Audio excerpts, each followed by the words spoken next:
How's it going, folks? In today's video, we're going to run back the same challenge as last week, except instead of using all the medium weapons, we'll be using all the heavy weapons.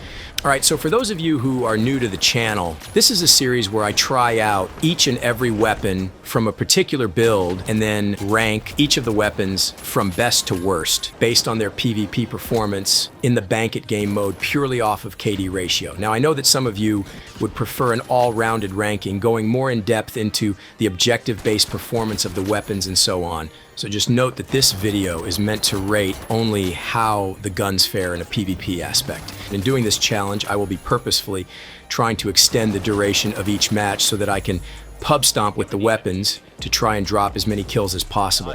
Now, without any more explaining, the first weapon on our list is the Flamethrower. I was very surprised by the performance of this gun while doing the challenge. The Flamethrower absolutely cooks in close-range fights and was very effective in chaotic scenarios.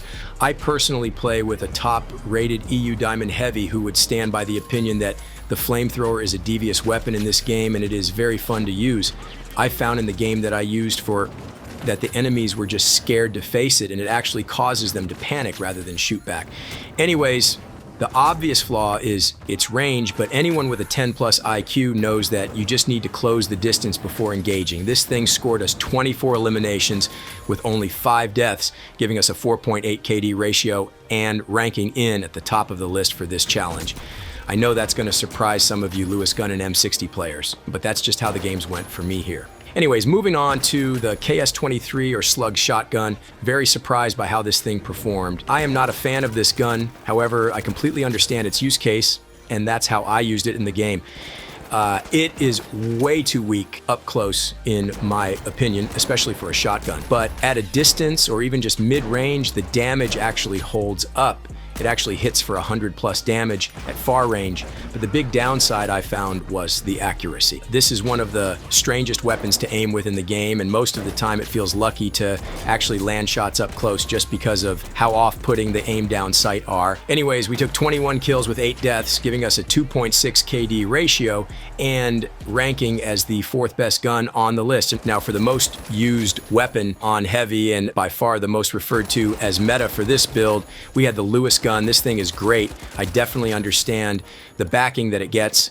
High damage, decent range, plenty of ammo. The Lewis gun only falls short in 2 categories: recoil and range. The range is self-explanatory, but the recoil is abysmal. Even on controller, this thing is like a self-driving Tesla out in some countryside road trying to find its way back home. It has terrible accuracy at range, and even up close, it's difficult to control. But that's the skill gap, I guess. We dropped 26 kills for 6 deaths, giving us a 4.3 KD and putting the Lewis gun in a very close 2nd place on our list. Okay, so the M60 is next, and I can safely say that this has to be one of the most underrated weapons I've used. It definitely gets overlooked because of the Lewis, but wow, the M60 really beams if you can land some headshots. It has a ridiculous headshot multiplier and can melt lights and mediums very quickly. The mag size is great, the recoil isn't that bad, but the sight takes up half the screen, so that's a problem. Anyways, there isn't much to say because it doesn't lack at any range or have any crazy flaw to point out. The M60 did 24 eliminations with 6 deaths. Very similar to our Lewis gun, we had a 4.0 KD ratio, and that puts it as the 3rd best weapon so far.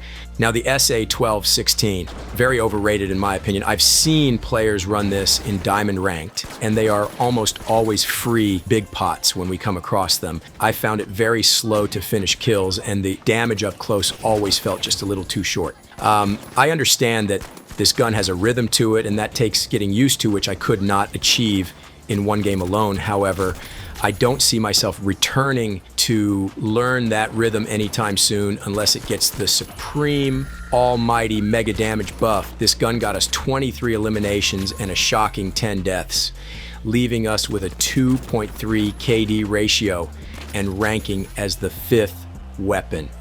Now on to the biggest joke of a gun I've used in the finals, the mighty MGL-32 grenade launcher. I already know there's going to be some mega nerd power shift player in the comment section trying to defend this game-throwing weapon. And I'm happy to hear that someone likes it because this thing would make me turn gray if I used it again. Simply put, it's like throwing a bouncy ball and waiting for the enemy to pick it up and swallow it. The gun doesn't work against any player who has hands and eyes because the grenades have a mind of their own. Anyways, I got a very lucky 13 kills and 7 deaths, leaving us with a 1.9 KD and easily ranking in at last in 7th place from the challenge. And finally, the Sledgehammer. I will defend this weapon because I do like it and it is very enjoyable to use, especially with charge and slam. Very effective in places with natural cover and near objective points. The flaw is very obvious: range and exposure, which can be avoided most of the time, but it is definitely frustrating if you don't have teammates around you or if you get stunned.